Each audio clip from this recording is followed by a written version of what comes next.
Olá, amigos, como vocês estão? Espero que todos estejam muito bem, que todos estejam com saúde. É uma alegria estarmos aqui novamente juntos para falar um pouquinho da doutrina espírita. O tema do nosso encontro de hoje é a fé. Vamos conversar um pouco sobre a fé nossa de cada dia. A fé que nos sustenta, que é a base do nosso caminhar. No livro O Evangelho segundo o Espiritismo, no capítulo 19, item 1, no primeiro item, tem aqui descrito uma passagem do Cristo que eu vou ler para vocês agora, que está no Evangelho de Mateus, capítulo 17. Quando veio até o povo, um homem se aproximou dele, lançou-se-lhe de joelhos aos pés e lhe disse: Senhor, tem piedade de meu filho, que está lunático e sofre muito, porque ele cai frequentemente no fogo e frequentemente na água. Eu o apresentei aos vossos discípulos, mas não puderam curá-lo. E Jesus então respondeu: Ó raça incrédula e depravada, até quando estarei convosco? Até quando vos sofrerei? Trazei-me aqui essa criança. E Jesus, tendo ameaçado o demônio, ele saiu da criança, que foi curada no mesmo instante. Então os discípulos vieram encontrar Jesus em particular e lhe disseram: Por que não pudemos nós outros expulsar esse demônio? Jesus então lhes respondeu: É por causa da vossa incredulidade, porque eu vou-lo digo em verdade. Se tivesseis fé como um grão de mostarda, diríeis a esta montanha: transporta-te daqui para ali, e ela se transportaria, e nada vos seria impossível. Pois bem, então, meus amigos, aqui Jesus adverte os seus discípulos no sentido da necessidade dessa fé. E aqui hoje vamos tentar então compreender um pouco o sentido dessa fé, o que caracteriza essa fé, como desenvolvermos esta fé. Aqui no sentido dessa parábola, nós temos que tirar aqui o sentido moral desta parábola. Então vamos pensar assim: nós temos que ter confiança em nós mesmos, que é a fé humana, que Jesus disse aos discípulos, que eles não conseguiram curar aquela criança porque eles não tinham confiança em si mesmos. Não sabiam da sua capacidade, não acreditavam na sua capacidade, naquilo que era possível a eles fazer. Então, nós temos essa confiança em nós mesmos, que é a fé humana. E nós temos, claro, a fé divina, que é a confiança em Deus. Agora, dentro desta parábola, dentro dessas palavras de Jesus, nós temos que tirar esse aspecto moral. Quando Jesus diz que se caso os discípulos tivessem a fé como um grão de mostarda, ou seja, mesmo que fosse pequenina, dizendo à montanha, transporta-te daqui para ali, ela se transportaria. Ou seja, o que seria esta montanha, no sentido moral desta parábola? A montanha aqui, então, caracteriza para nós todos os nossos entraves, todas aquelas paixões orgulhosas, são os nossos equívocos, são os nossos enganos, é o nosso orgulho exacerbado, é a nossa falta de compreensão. Tudo isso nos traz a incerteza daquilo que somos capazes, porque estamos desvirtuados do caminho correto. Então, essas paixões orgulhosas, essas paixões terrenas, essas características que ainda mantemos em nós, nos afastam da fé verdadeira. Seja da fé humana, que é aquela crença que devemos ter em nós mesmos, da nossa capacidade, né? E sendo a nossa fé divina, que é a nossa crença em Deus. Kardec nos fala, dentro da doutrina, né, dentro da sua codificação da doutrina espírita, algo muito importante, que ele nos diz que a fé não é presunção. Não podemos pensar na fé como presunção. A fé sincera, ela é fé humilde. E vamos ver por que Kardec nos diz isso. Sempre a fé para nós, sempre foi trabalhada nesse sentido religioso, né? Porque Cristo nos trouxe essa informação, dessa necessidade dessa fé para o nosso progresso espiritual. Mas também Cristo nos trouxe a informação dessa fé humana que precisamos ter, que é a fé em nós mesmos, não é? A confiança em nós mesmos. Porque quando eles realizavam seus milagres, e aqui nós temos que entender o milagre como efeitos naturais e não sobrenaturais, né? Ele tinha total confiança naquilo que ele podia transmitir àqueles irmãos. E juntando com a confiança em Deus, esses efeitos naturais aconteciam. Então Jesus nos trouxe essas duas vertentes, esses dois aspectos da fé. Nós devemos ter fé em nós mesmos e devemos ter fé no Criador, certo? Kardec também nos informa, os espíritos nos trazem essa informação dentro da doutrina, que a fé ela é uma aquisição individual. A fé não se impõe. Não podemos impor a fé a ninguém. Não podemos impor a nossa crença a ninguém.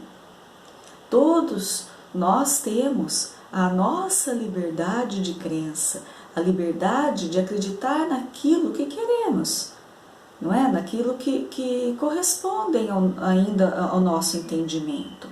E nós temos que respeitar isso em relação a todos os nossos irmãos, inclusive aqueles que se dizem sem fé.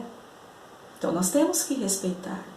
Por isso que os Espíritos nos dizem, a fé não se impõe.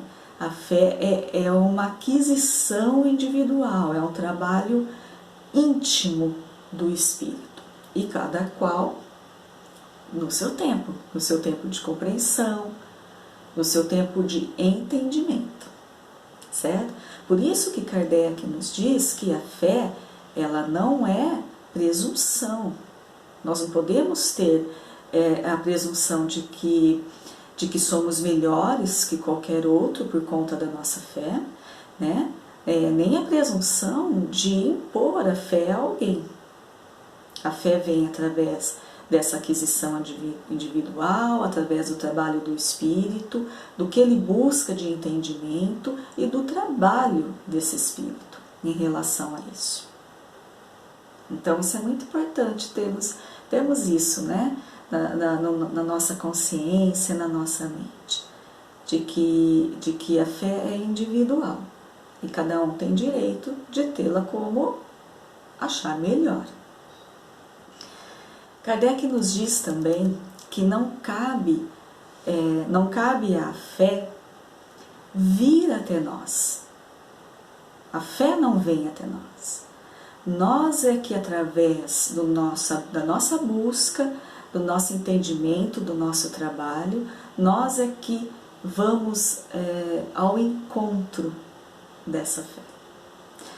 E aqui é importante, né, fazermos aqui a ressalva de que aprendemos que a lei de Deus, ela está dentro, né, ela está na nossa consciência. Todos nós temos a lei de Deus ali, na consciência. Como também essa fé inata. Todos nós temos na nossa intimidade, né, na nossa intuição, a fé, a crença desse Deus. É que muitas vezes a maioria de nós, por conta de suas escolhas, por conta, né, do mau uso do seu livre-arbítrio, e daquilo que se compraz mesmo, daquilo que lhe dá o prazer na existência, esquece dessa fé, esquece dessa lei de Deus, né, que fica ali guardadinha, que ficam ali latente, mas elas estão ali, faz parte da criação divina, faz parte da construção dessa criação. Então, tanto a fé quanto a lei de Deus, elas estão inseridas em nós, sempre. Tá? E como que nós podemos, então, se essa fé está inserida no nosso íntimo ali, na nossa consciência, né, guardadinha ali, então como fazer para que ela transpareça, né? Como fazer para desenvolver então esta fé? Nós não precisamos criar a fé, nós temos que desenvolver essa fé que está latente em nós. E como desenvolver esta fé? Nós sabemos que por muitos e muitos séculos, né, nós fomos direcionados a uma fé imposta. A fé foi imposta a nós, foi imposta à sociedade. Muitas vezes através da violência, da força. Quantas batalhas, quantas guerras, quanto sangue derramado, não é, em nome de Deus. Batalhas em nome de Deus. Então, muitas vezes, ao longo de todo esse século de imposição, dessa submissão, né, a essa crença, a essa fé, muitas vezes a fé que a sociedade demonstrava não era verdadeiramente fé, era muito mais o que? O medo, né? Era muito mais a necessidade daquela aceitação, a necessidade de sobrevivência do que a fé propriamente dita. Por quê? Porque se não fosse dentro do comportamento, dentro da crença, acolhida aquilo que estava sendo imposto, né? Se as pessoas desvirtuassem daquela fé imposta, o que aconteceria? Sofreriam graves consequências. Graves consequências. Então a fé realmente não era uma fé verdadeira, não era aquisição daquele espírito, entendimento. Não era nada disso. Na realidade, era uma imposição e era medo. Então isso nós temos que ter essa noção desses acontecimentos. Tá? Então era uma fé equivocada, uma fé submissa, uma fé de tirana. Mas para a conquista da verdadeira fé, era necessário, se faz necessário o quê? Uma base. É necessário ter uma base para a construção dessa fé verdadeira. E essa base é a compreensão. Na incredulidade, né, existe muito a incompreensão das leis de Deus. Então, essa base que é necessário para o fortalecimento, para o desenvolvimento dessa fé, é a compreensão. E quando nós temos, como foi dito durante todos esses séculos, como tivemos essa imposição de fé, essa submissão, o que foi retirado de nós, o que não foi permitido a nós? Aquilo que é de nosso direito, que é a busca do nosso conhecimento, né? A busca de um entendimento e a opção das nossas escolhas, do nosso livre-arbítrio. Então, com essa tirania, essa submissão, foi deixado de lado esses nossos direitos.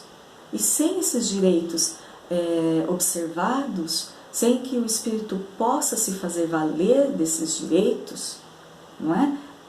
não pode existir a fé verdadeira. Não se chega nessa compreensão da fé verdadeira. Aí, a partir de tudo isso, acontece o advento da doutrina espírita. E o que a doutrina espírita nos traz? Nos traz a informação desse conhecimento, a necessidade desse conhecimento, e ainda deixa atrelado que a fé, ela é mãe da esperança e mãe da caridade. Certo? Olha que bonita essa frase. A fé é mãe da esperança e da caridade. São três virtudes que são inseparáveis: a fé, a esperança e a caridade. Aqui então, a doutrina espírita nos traz a informação de que a fé nos traz a esperança. Como disse Jesus aos seus discípulos, a fé move montanhas. Daquilo que poderíamos achar impossível, mover a montanha. E claro que ele estava se utilizando de uma analogia, de algo que pudesse impactar, né, o entendimento dos discípulos naquele momento. Mas é isso, a fé, ela é mãe da esperança e da caridade. Por quê? Porque a fé necessita de obras. A fé verdadeira, para ser constituída, ser permanente em nós e nos fortalecer, além de trazer essa esperança, ela precisa de trabalho íntimo, de trabalho construtivo do espírito. É isso que a doutrina espírita nos traz. Também nos diz, né, como eu já disse, que a fé é o sentimento inato no homem, já está presente, precisa então que ser elaborado, ser trabalhado através da busca desse espírito. É uma conquista individual, certo? No livro Os Mensageiros, tá, da obra de André Luiz, né, o segundo livro da obra, da coleção toda de André Luiz, Os Mensageiros, capítulo 22. É assim, então André Luiz, ele estava ali aprendendo muito, né, sobre aquela vida espiritual, né, compreendendo melhor as coisas, e estava junto com Aniceto. Aniceto ali era o seu guia, era o seu mentor ali, né, aquele que estava ali passando todas as informações. E junto com Aniceto, eles foram para um pavilhão, um salão grande, um pavilhão, onde André Luiz então se deparou com centenas de espíritos adormecidos, deitados, adormecidos.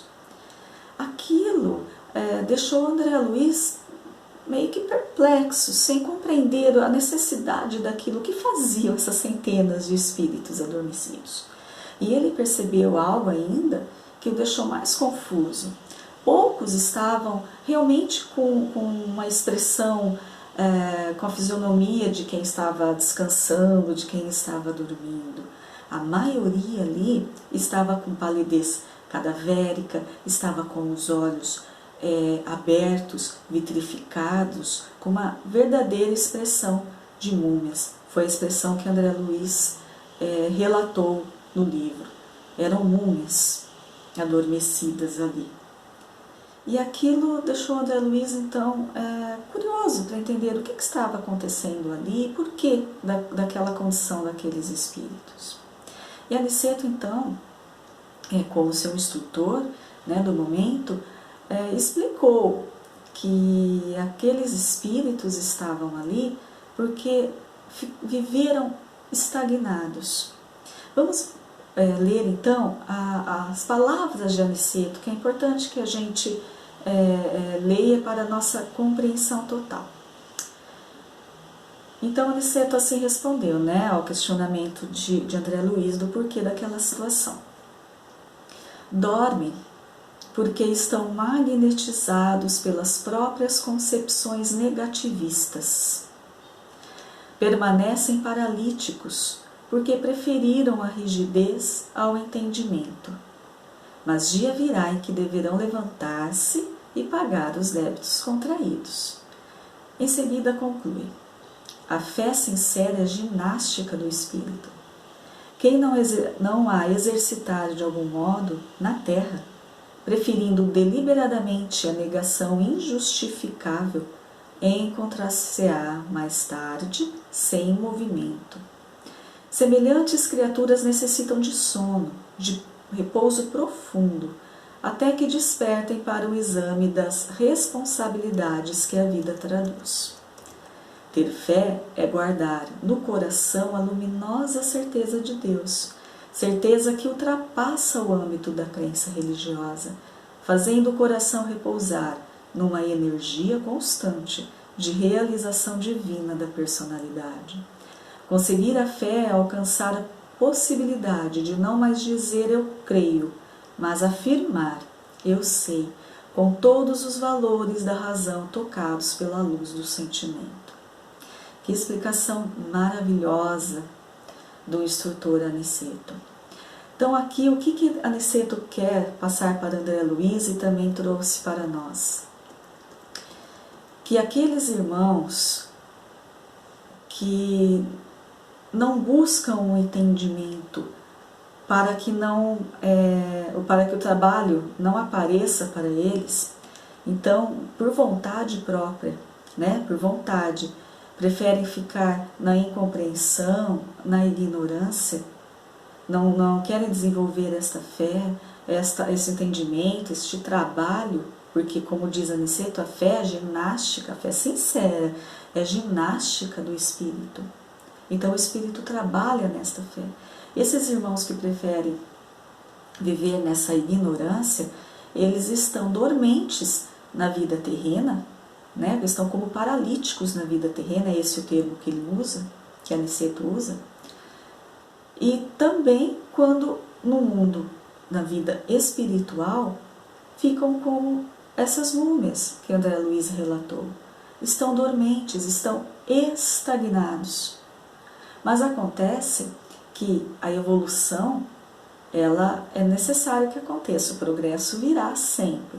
Então vai chegar o momento desses espíritos despertarem para essa responsabilidade e retornarem no âmbito da matéria, no âmbito da matéria, para o quê? Para trabalharem aquilo que deixaram por vontade, por preguiça, estagnados em outras existências.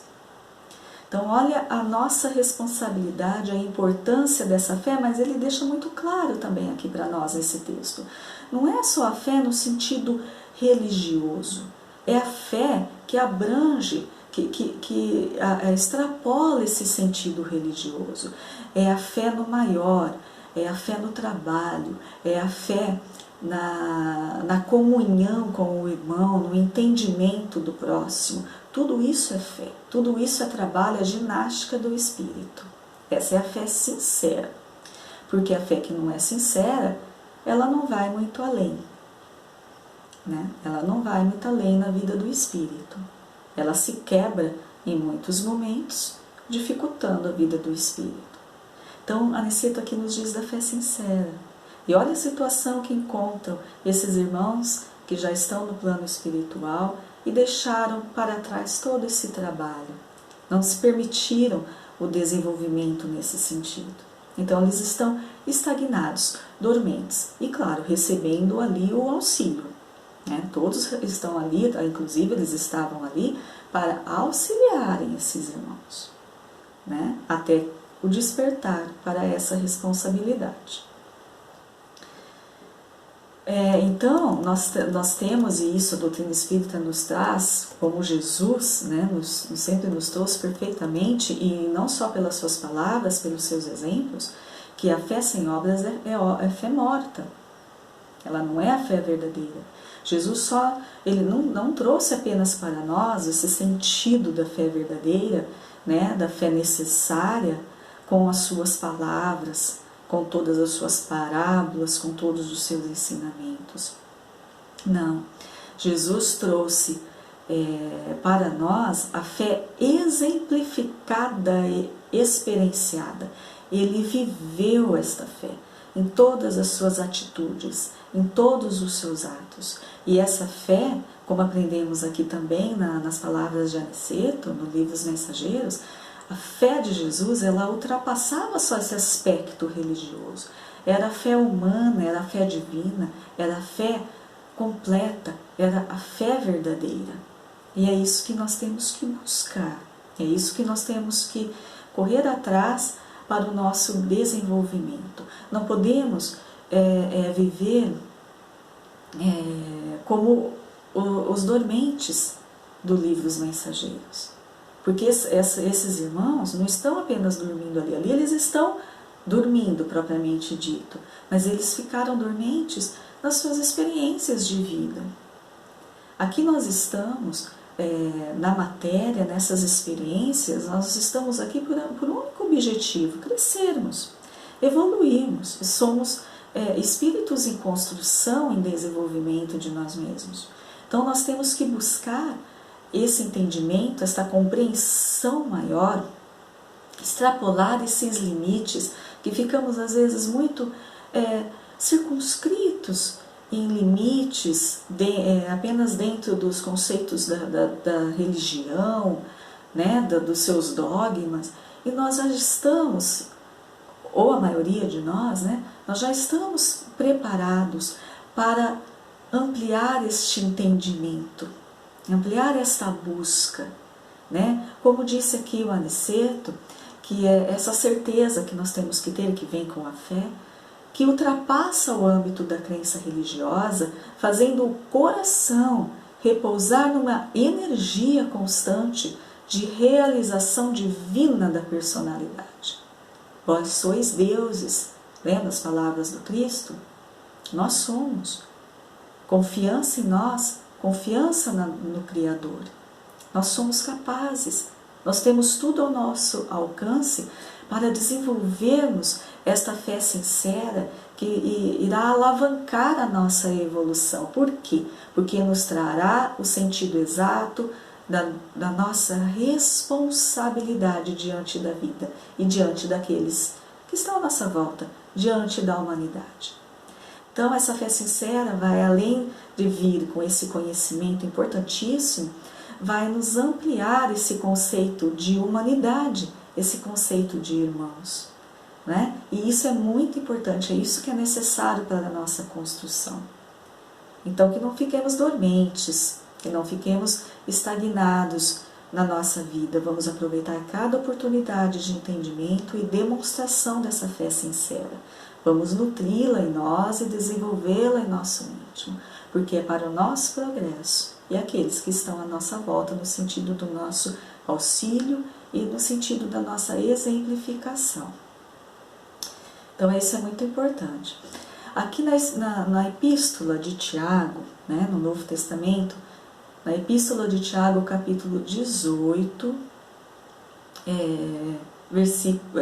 capítulo 2, versículo 18. Tiago diz assim: mas se alguém dirá, tu tens fé e eu tenho obras, mostra-me essa tua fé sem as obras, e eu, com as minhas obras, te mostrarei a minha fé. A fé é como um exercício que precisa ser feito muitas vezes até que a gente aprenda verdadeiramente e nunca mais a esqueça. É a prova de que uma pessoa tem fé, são as suas ações. É isso que Tiago vem nos dizer em sua epístola, né? Então, mas se alguém dirá, tu tens fé e eu tenho obras. Olha a diferença. Então, nós não mostramos a nossa fé por palavras. Palavras são muito fáceis de serem ditas, decoradas, né, aperfeiçoadas no seu sentido.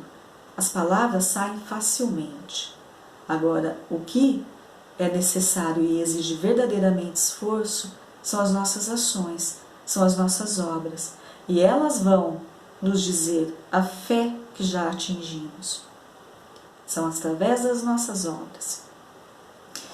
Então, meus amigos, o que trazemos aqui dentro de tudo isso que nós falamos é que nós temos que atingir o conceito dessa fé sincera. Fé sincera sem sem imposição, sem a submissão, sem a tirania que já vivemos no passado. A fé trabalhada no nosso espírito, a fé trabalhada dentro do nosso entendimento daquilo que verdadeiramente buscamos como desenvolvimento para nós mesmos. Então essa fé é a fé sincera, é a fé verdadeira, a fé que nos fará ampliar esse conhecimento e esse conceito de humanidade e esse conceito de Deus em nós, esse entendimento da vida. É essa fé sincera, é essa fé que Jesus nos trouxe através de suas palavras e através de seus exemplos. É essa fé que a doutrina espírita nos ensina como alcançar e como a entendê-la da maneira correta. Essa é a fé que temos que buscar. Porque, como disse Kardec nas obras, na obra da codificação, como ele nos ensinou, nós temos que buscar esta fé verdadeira, que é a fé que vai nos sustentar na nossa vida de espírito imortal. É esta fé sincera, baseada no conhecimento, baseada na nossa razão, baseada nas nossas escolhas concretas e dentro daquilo que compreendemos. Essa é a fé verdadeira que Jesus nos informa, e essa é a fé verdadeira que nós temos que buscar. E Kardec nos diz assim: não há fé inabalável, senão aquela que pode encarar a razão, face a face em todas as épocas da humanidade. Ou seja, é uma fé que não se altera, porque é a fé verdadeira. É a fé através da lógica, é a fé através da razão. E nós só poderemos ter essa fé verdadeira através da nossa lógica e da razão com o conhecimento que buscamos. Sem o conhecimento, ficaremos à mercê dessa fé imposta, dessa fé dogmática, dessa fé que nos faz crer apenas porque é assim que deve ser. E não é assim que deve ser. A nossa fé é construída através do nosso entendimento. Temos que encontrar em nós esta fé inabalável através da nossa razão, através daquilo que verdadeiramente buscamos. E assim, então, teremos a base sólida para o nosso desenvolvimento, para o nosso progresso. Vamos pensar, então, a respeito? Vamos buscar esta fé verdadeira, esta fé raciocinada. Obrigada pela atenção. Obrigada pela atenção. Fiquem todos na paz do Senhor. Boa tarde a todos. Muitas saudades. Espero que estejam todos muito bem, sempre, atentos para que possamos estar cada dia melhores, mais equilibrados, fisicamente, emocionalmente, apesar dos dias tão difíceis que estamos vivendo.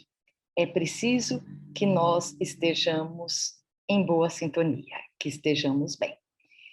Hoje, junto com minha amiga Patrícia, nós vamos então conversar um pouquinho sobre um tema que preocupa muito a todos nós. Aliás, em tempos tão difíceis como esse que nós estamos vivendo, nós observamos que, infelizmente, o egoísmo ainda é muito forte entre todos nós. Egoísmo, como é possível ainda, né?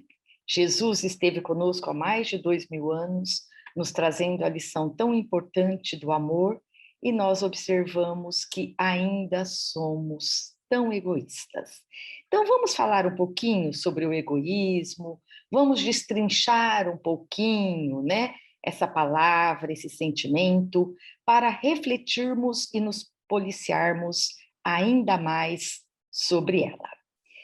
Como vocês sabem, a gente gosta sempre de entender muito as palavras, e quando nós procuramos o significado de egoísmo, sabemos que egoísmo vem do latim ego, ou seja, e ismo, o ego sou o eu, e ismo, que significa então atração. Entre outros significados que esse sufixo tem, um deles é a atração.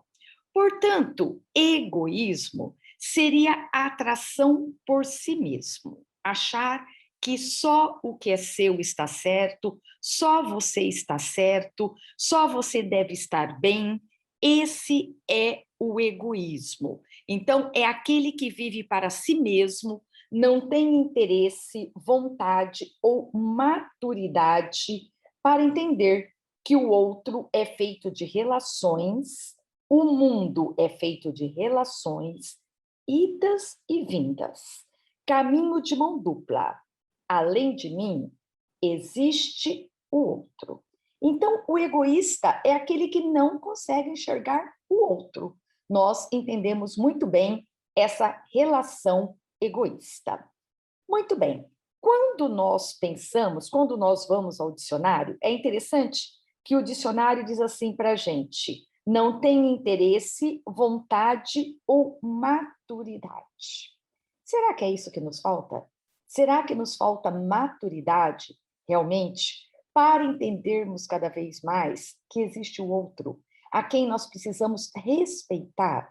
Se não estamos ainda na condição de amar o outro, amar o nosso próximo, mas é preciso respeitá-lo, é preciso saber sempre que ele existe, que convive conosco e, portanto, merece todo o nosso respeito.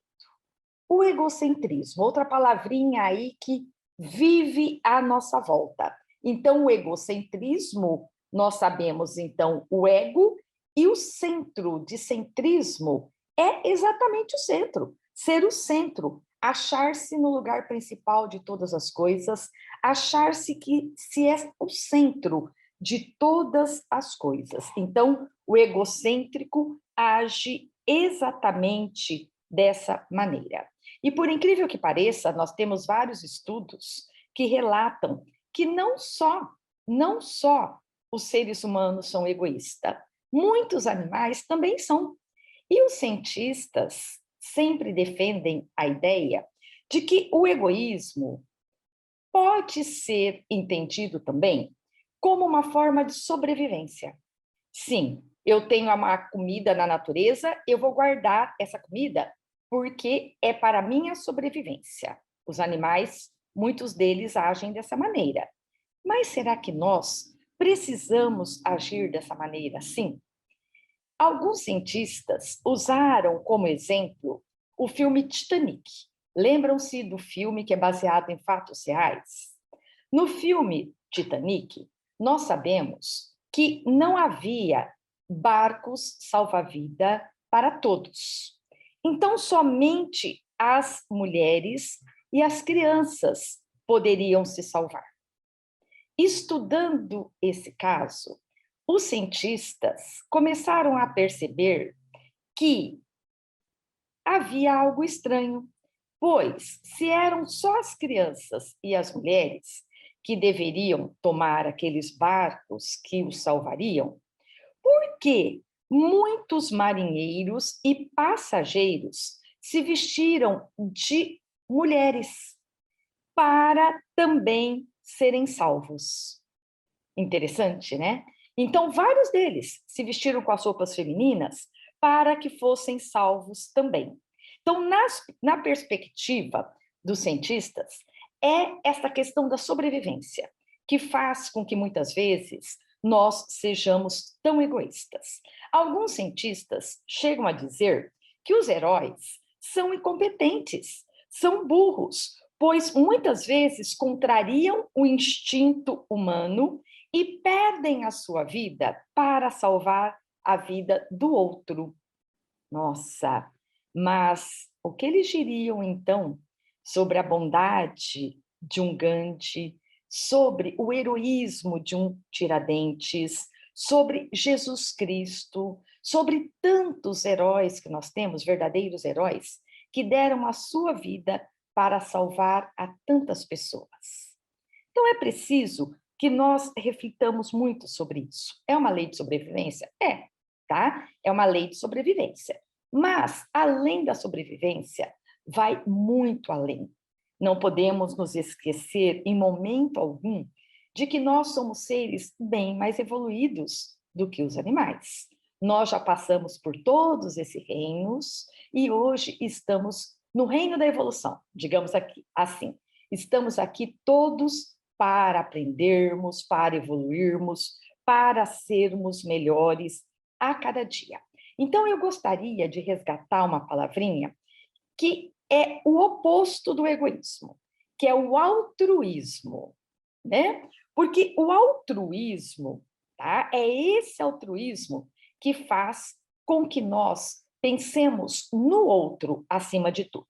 E o altruísta, essa palavrinha tão importante, são os altruístas, alter, do latim também, tá? E ismo, que é essa atração, é aquele que pensa no outro, que busca ajudar os outros, que se interessa e quer ver o outro, seja o outro filho de um amigo, um familiar, um colega de trabalho, mas o altruísta quer ver o outro vivendo em paz, feliz, partilhando o bem-estar de forma igualitária e fraterna.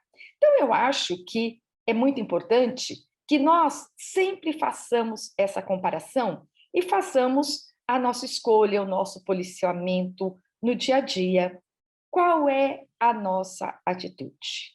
Nós estamos mais para o egoísta ou nós estamos mais para o altruísta? Ai, já evoluímos bastante, não é? Já conhecemos muito, sabemos que somos espíritos eternos, ou seja, essa não é a nossa única vida. Nós sabemos que os verdadeiros valores do espírito são os valores espirituais. Sabemos que estamos aqui para nos melhorarmos, para corrigirmos todas as nossas mazelas, todas essas dificuldades que nós ainda temos e nos melhorarmos. A nossa meta é sermos espíritos perfeitos, puros. Temos conhecimento disso. Vamos lutar, então, para sermos altruístas. Termos aquela empatia com o outro, estarmos sempre atentos ao que o outro precisa e não agirmos de forma egoísta. Nesse momento de pandemia, de tanta tristeza, quantos estão precisando que nós sejamos realmente altruístas, que possamos ajudar em todas as necessidades, que estejamos presentes, que sejamos o ombro amigo e também sejamos as mãos que distribuem o pão, porque nesse momento nós estamos precisando muito também do pão material. Não sejamos, por exemplo, aquele motorista em fila dupla, né? Ah, mas é só um minutinho. Ou pior, aquele que ocupa uma vaga de deficiência ou de idoso. Ah, é porque eu só vou pegar uma coisinha ali e já volto.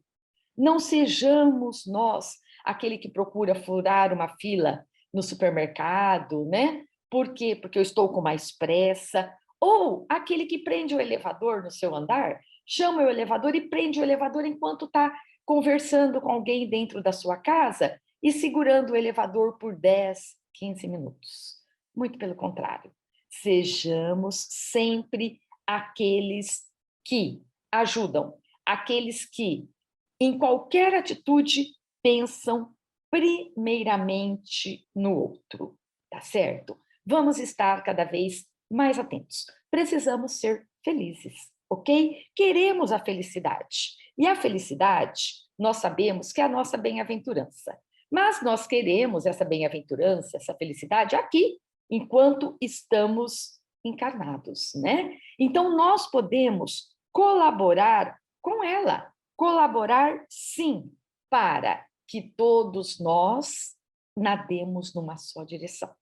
Na direção do bem, na direção do somos todos por um e um por todos. É isso que nós queremos. E no Evangelho, segundo o Espiritismo, no capítulo 11, né?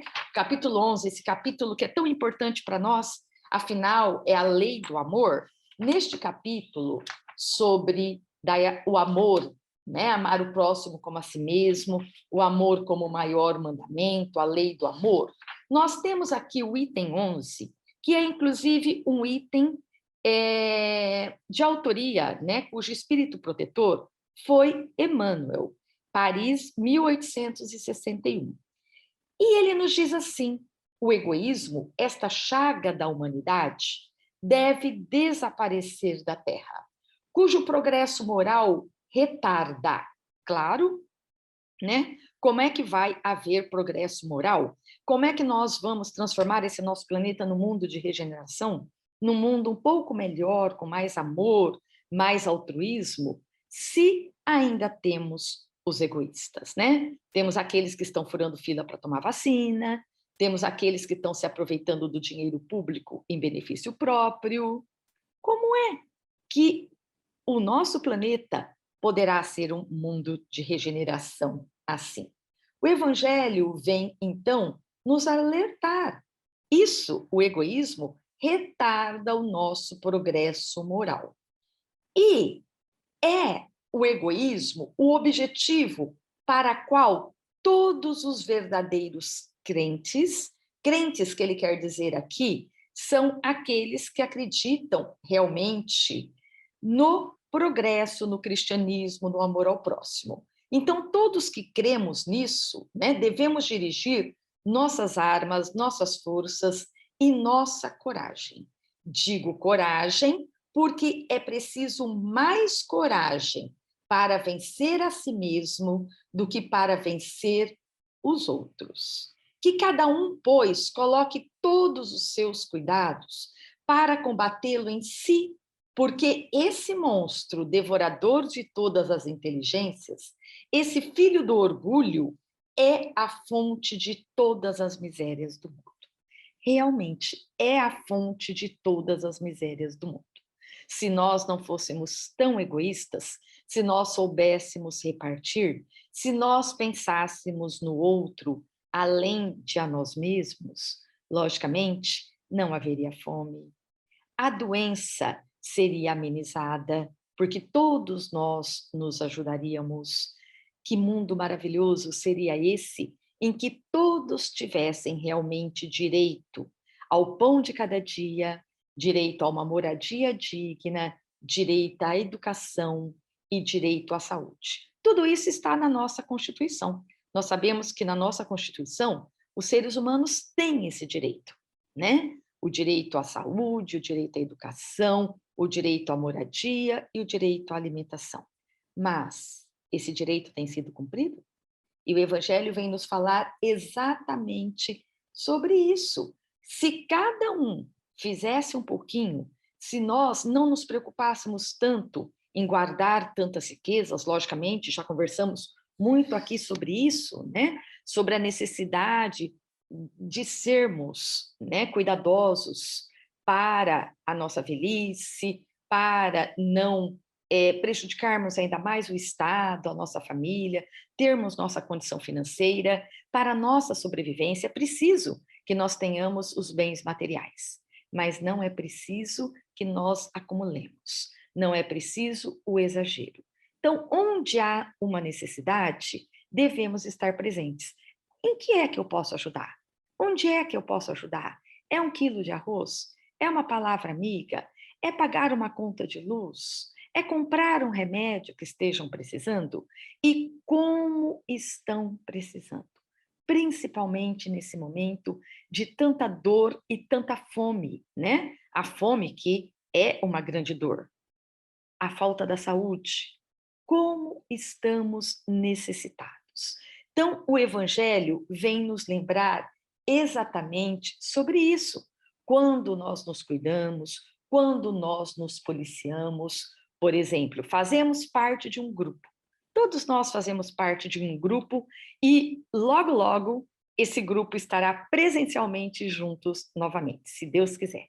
Fazemos parte do nosso grupo, os amigos que estão conosco ali na nossa reunião de quinta-feira, sejam aqueles que trabalham nos passes, que são os médiuns que transmitem um passe, sejam aqueles que estão ali conosco, vibrando e assistindo às palestras, sim, porque vibrar durante as palestras para aquele que está falando, para que tenha boas ideias, para que seja coerente, é muito importante. Numa reunião, mesmo aquela reunião pública que nós temos na Casa Espírita, todos nós temos um papel muito importante. Não é o papel apenas do palestrante, ou o importante é o médium que trabalha na Câmara de Passes. Não, nós que estamos ali vibrando, no momento da palestra, estamos vibrando por tudo e por todos, né? Estamos vibrando por todos aqueles que necessitam. Então, nós somos muito importantes naquele momento. É uma forma de amor. Vibrar, orar por todos, por aquele que necessita, é uma forma de amor e uma forma muito importante de amor. É aí o oposto do egoísmo. Então, fazer parte de um grupo é agir nesse grupo com altruísmo, é agir com empatia nesse grupo. Nós podemos também, sempre que possível, colocarmos-nos no lugar do outro. Interessante, porque, por exemplo, hoje nós temos aí os noticiários que, como sempre, né, nos bombardeiam. E nesse momento são tantas notícias tristes que às vezes nós nem nos damos conta de que são mais de 3.000 mortos por dia, né? Viramos a página imediatamente. Mas é preciso que nós nos coloquemos no lugar dessas famílias que estão enlutadas, que estão sofrendo tanto. Me colocar como? Através das boas vibrações, através de orações, para que eles tenham forças e consigam superar esse momento tão difícil. Colocarmos as necessidades dos outros antes da nossa, né? Olha o egocentrismo, vamos deixar de lado. Eu não sou o único importante. E o outro? Vamos nos colocar no lugar dele para que nós possamos sentir a sua dor e possamos nos mobilizar cada vez mais em prol dele. Não se esqueçam do grande exemplo que o Chico, nosso querido Chico, nos deixou, né? Eu não me esqueço disso em várias oportunidades que vimos essas cenas, né, na televisão, quando as mães que perderam seus filhos, né, que perdiam os filhos e iam até Chico, procurando consolo através das suas cartas maravilhosas, da sua psicografia. Ele ouvia a história de cada uma, né? Ele ouvia a história daquele necessitado que batia à sua porta. E Chico chorava, se condoía muito com as dores daquelas pessoas. E procurava sempre, da forma mais simples, mais humilde, de acordo com aquilo que estava ao seu alcance, procurava auxiliar sempre. Esse é o nosso papel, nos colocarmos sempre no lugar do outro. Muitas vezes o problema do outro é até um problema insignificante, que nós poderíamos até não dar nenhuma atenção, mas é preciso dar. Todos merecem a nossa atenção, mesmo que a sua dor seja uma dor bem pequenininha. Isso é altruísmo. Lembre-se sempre de que você não é o centro do universo. Pare, pense nas pessoas, aprenda a se comprometer, né? Tão interessante, nós observamos que as pessoas estão, sim, aprendendo a ajudar, a serem solidárias. Quantos grupos nós temos, quantas equipes, quantas frentes de trabalho, ajudando, auxiliando esses que estão passando por esses momentos tão difíceis, principalmente sofrendo com o desemprego, com a fome. Nós podemos ajudar sempre. E nós observamos que fazer o bem, deixar de lado o egoísmo, é uma questão de começar. Porque imediatamente nós nos envolveremos com esse trabalho. Porque ele é muito gratificante. Quando nós praticamos o bem, nós achamos que estamos praticando bem ao outro, mas na verdade é a nós mesmos que nós estamos ajudando.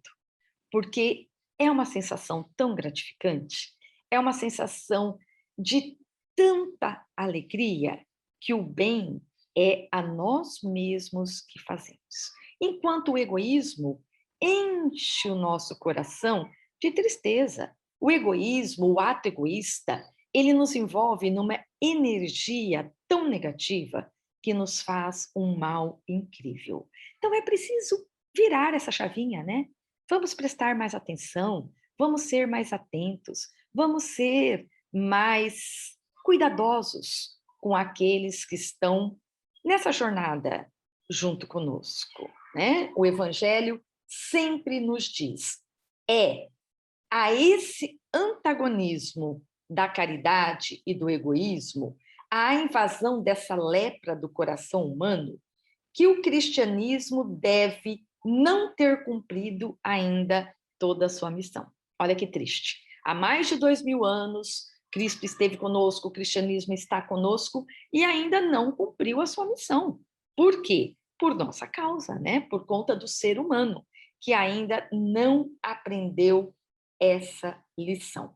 É a vós, apóstolos novos da fé, e que os espíritos superiores esclarecem a quem incube a tarefa e o dever de extirpar esse mal para dar ao cristianismo toda a sua força e limpar o caminho das sarças que lhe entravam à marcha. Vocês perceberam bem o que o Evangelho diz aqui? É a vós, apóstolos novos da fé. Somos nós, todos nós. Então, que com a nossa participação podemos ajudar o cristianismo a tornar o nosso mundo um mundo menos egoísta e um mundo mais amoroso. Então, é uma missão nossa hoje.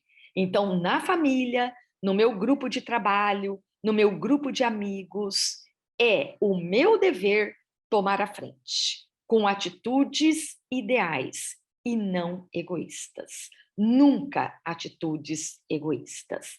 Um cuidado, mais um cuidado que precisamos ter. O egoísmo nos diz ainda, destrói todas as formas de amor. Ele é a causa de todas as infelicidades humanas, porque é a vestimenta que enclausura todos os sentimentos mais nobres e felizes. Como é que vai haver amor? Como é que vai haver caridade? Como é que vai haver empatia num ser egoísta? O egoísta, ele enclausura realmente, tá? Nele só existe egocentrismo. Então, ele não se preocupa com o outro, ele não vai amar o outro. O máximo que ele faz é amar os seus, quando nós sabemos que esses seus, né, na verdade são os nossos, nós podemos abranger muito mais, tá? Devemos amar a todos. Tudo bem? Estamos todos na mesma situação. Queremos a felicidade, mas como vamos ter felicidade se o outro ainda não alcançou também a ela? Quando nós observamos, por exemplo, o momento que estamos vivendo, todos nós estamos em busca da saúde. Todos. Somos todos iguais nessa fila. O branco, o negro, o pobre, o rico, a criança, o idoso. Estamos todos. Somos, nesse momento, todos iguais. Então, é preciso que nós aprendamos essa lição. Que observemos cada vez mais. Somos todos iguais. Então, vamos nos ajudar? Vamos ajudar, vamos tratar as mazelas que existem ainda, vamos elevar a todos que caminham conosco, vamos lutar para que todos tenham um mínimo de felicidade, um mínimo de bem-estar para que estejam bem. É isso que nós precisamos fazer. Então, ele é a causa de todas as infelicidades humanas, porque é vestimenta que enclausura todos os sentimentos mais nobres e felizes. Somos filhos de Deus, irmãos das estrelas, herdeiros do universo. Portanto, estamos aqui de passagem. Não nos esqueçamos disso. Nós estamos de passagem, né? Ao aperfeiçoamento moral e intelectual. Vejam a responsabilidade. Estamos de passagem, mas temos aqui um grande compromisso, que é o nosso aperfeiçoamento moral e intelectual. Que possamos, então, aproveitar todas as oportunidades e as lições da atual existência. E com êxito, assim sim, com êxito retornaremos à espiritualidade que nos aguarda. Então, nós sabemos que todos nós retornaremos ao mundo espiritual, mas queremos retornar realmente tendo aproveitado todas as lições que vivenciamos aqui. E como são muitas, não? Como nós aprendemos a cada dia, como a cada dia nós somos convidados a deixarmos de lado o egoísmo e ajudarmos, fazermos o bem, praticarmos a caridade, amar, amarmos sempre a todos, aqueles que caminham conosco nessa jornada. Que assim seja. Que o amor esteja sempre conosco. Que o amor parta de todos nós e possa envolver a todos vocês, a todos nós, a todos indistintamente. Um grande beijo, fiquem com Deus, muita proteção a todos.